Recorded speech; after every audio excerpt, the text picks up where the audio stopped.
So Joe Biden inflation is rising again, and I think Joe Bidenomics is dead.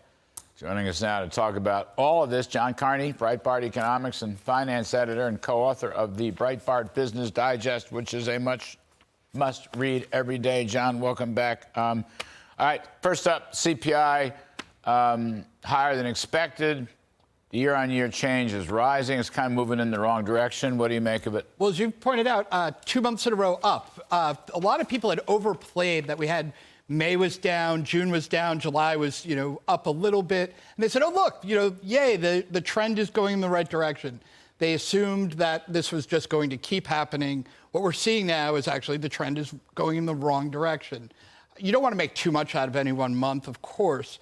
But look, if you look at the one of my favorite numbers, median CPI out of the Cleveland Fed, that is rising again. Oh. It's at the annual pace for August was 4%. So, and that's up from, it was like 2.3, I think, in July. So we are seeing a real uptick in underlying inflation. A lot of people say it's just oil, just gasoline. It's not just oil and gasoline. And the other thing I would say is, if you look at this, we've got inflation down a lot because we brought down goods inflation. And that's not going down much further. That we've kind of reached peak disinflation on goods. We're going to start to see car prices go up. If we have a strike by the UAW, that's going to drive up used car prices because we'll have a shortage of new cars again. Tomorrow night's the deadline for the UAW. Yes, tomorrow night. It's going to be a big deal. And I'm hearing that they have not made any progress. And look, this is actually the fault of Joe Biden, because one of the things driving this strike is the fact that people's wages have deteriorated so much. Of course, the unions want to be paid more because they've seen their buying power go down. Their cost of living has skyrocketed. So, of course, they need to be paid more. And also, they're going to electric vehicles, which are deemed to replace gas-powered cars in, 7 years or some such. A lot less labor is necessary. Yes. It's mostly about the batteries. We've had people on, here, Kevin Hassett, former CA chair, said you could lose 500,000 jobs in the car business. Right, and so what they're saying is... That's incredible. That shouldn't all have, if we have a big society move that we want to, push electric cars, the union workers are saying, why should we bear that cost? That should be spread around. If everybody's going to benefit because we're going to save the climate or whatever, then why should only the union workers bear the cost of that? You've also been writing, so the Census Bureau numbers came out. Family income's down, median income's down, poverty a very high level. What do you make of that?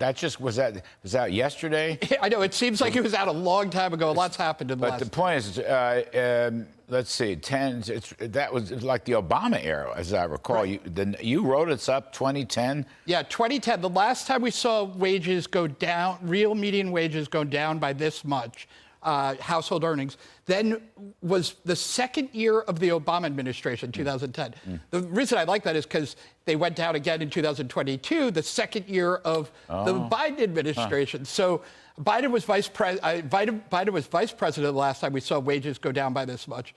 One of the things I like about this is we've heard all of these left-wing economists saying that the public is completely deluded. Why don't they like the Biden economy? Everything is going great. You look at what's happened to the median household in America, they've seen their buying power shrink tremendously in a way that hasn't happened for 10 years. So, of course, they're not happy. We play with some numbers from the Census Bureau. Median families are down $4,000 from the Trump pre-pandemic peak. Median income under Trump went up over $6,000.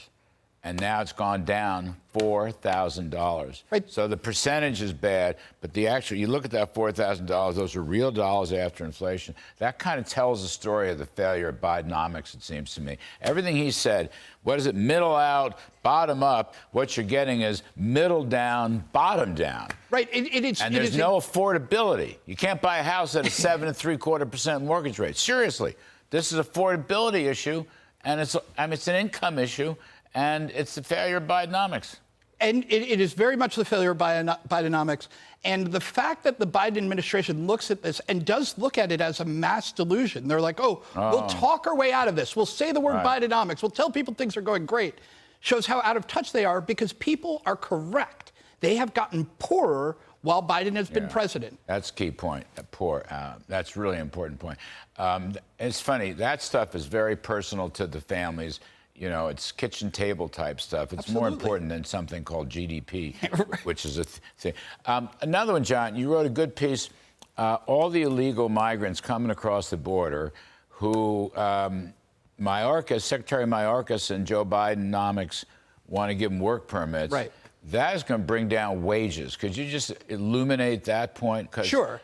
We got Senator Tommy Tuberville coming on, who's also been raising Cain about this open border stuff. Right. So one of the tip-offs to get me to look at this a little closer was Walmart said that they are reducing wages for people who stock the shelves and pack the boxes.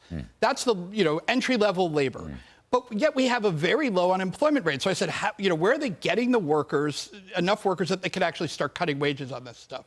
Well, look, they're getting it because we have so many people crossing the border and they're being handed worker permits. And that is keeping down wages. It's one of the reasons I think that household earnings fell last year. I think it's behind just the CPI numbers mean that our average hourly wages fell in August.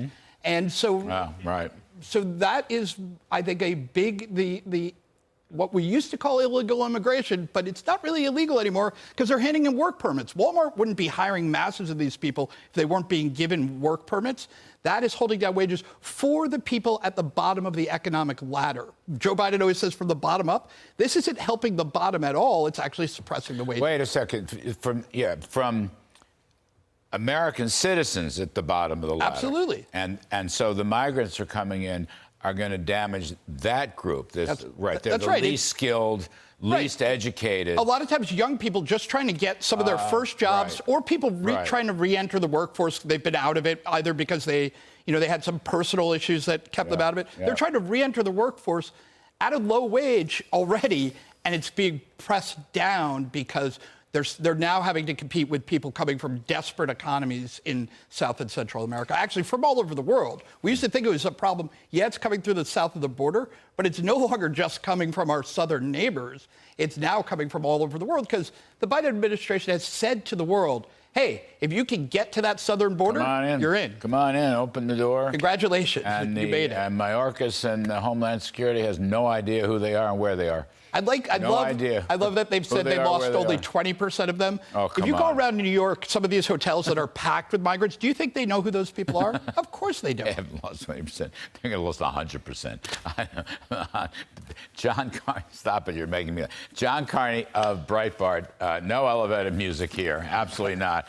Thank you, John. We appreciate it.